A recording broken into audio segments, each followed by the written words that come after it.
Hello guys, তাহলে তো আপনারা সবাই ভালো আছেন। বলছি এটা আমার দিদি হয়, দিদির আজকে স্বাদ ছিল, স্বাদে গিয়েছিলাম, স্বাদে দিদি আসলো, ওই যে বসলো। এখন আপাতত সবাই মিলে একটু আশীর্বাদ করবে। আশীর্বাদ করা স্টার্টিং হচ্ছে। মাজায় দড়ি টড়ি দিয়েছে, মানে যেটা সুতো বলা হয়, মাজায় সুতো দিয়েছে। আর দিদি খুব নার্ভাস হয়ে গেছে, কি করবে না করবে। আর এটা হচ্ছে দিদির শাশুড়ি, যেটা সামনে বসে আছে। ইনি এখন আশীর্বাদ দেওয়া হয়ে যাওয়ার পরে তার যা দিচ্ছে, ছোট যা যেটা উনি দিচ্ছে, ঠিক আছে। ফল টল, এই শাড়ি টাড়ি সব দেওয়া হয়ে যাচ্ছে। তারপর এটা হচ্ছে বড় যা, এই বড় যাতে একটু আশীর্বাদ করলো, পায়েস টায়েস খাইয়ে দিল। দিদির একটু ভালো লাগছে স্বাদ বলে। এটা হচ্ছে দিদির 7 মাসের স্বাদ, ঠিক আছে। 7 মাসের স্বাদ এখন এটা দেওয়াটা হয়ে যাচ্ছে। এর পরের পর্বটা হচ্ছে যেটা বাঙালি নিয়মে থাকে, দুটো ধামার, মানে গামলা কিংবা ধামার নিচে প্রদীপ রাখা থাকে, একটায় পাটা পুতো যেটা বলা হয়, পুতোটা রাখা থাকে।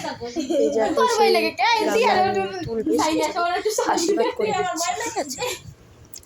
তো এখন আশীর্বাদ করে নিচ্ছে। দিদি খুবই মনে মনে নার্ভাস, কি ধরবে না ধরবে, কোনটা ওঠাবে। তাই এখন দেখছে আর হাসছে, আপনারা তো দেখতেই পাচ্ছেন দিদি কি করবে টের পাচ্ছে না। তাহলে আপনারা দেখতে থাকুন। আর প্রথমে যে এটা ধরেছে, তারপরটা যেটা ধরেছে, মানে আমাদের নিয়মটা হচ্ছে যে দুটোই থাকুক না কেন, দুটোতে হাত দিয়ে তারপর ওঠাতে হবে, ঠিক আছে। তাই একটা আবার দুটোতে হাত দিয়েছে। এখন অবশেষে এই পাশেরটা উঠিয়ে দিয়েছে, ঠিক আছে। তো সবাই খুবই খুশি যে ছেলে আসবে। এখন এই বড়টাকে ছেলে হিসাবে তোলা হবে, তুলবে, কোলে টোলে নেওয়া হবে। কোলে নিয়ে সবাই মিলে করবে। এই যে আমার দিদি কোলে নাও ছেলেকে, বলা হয়।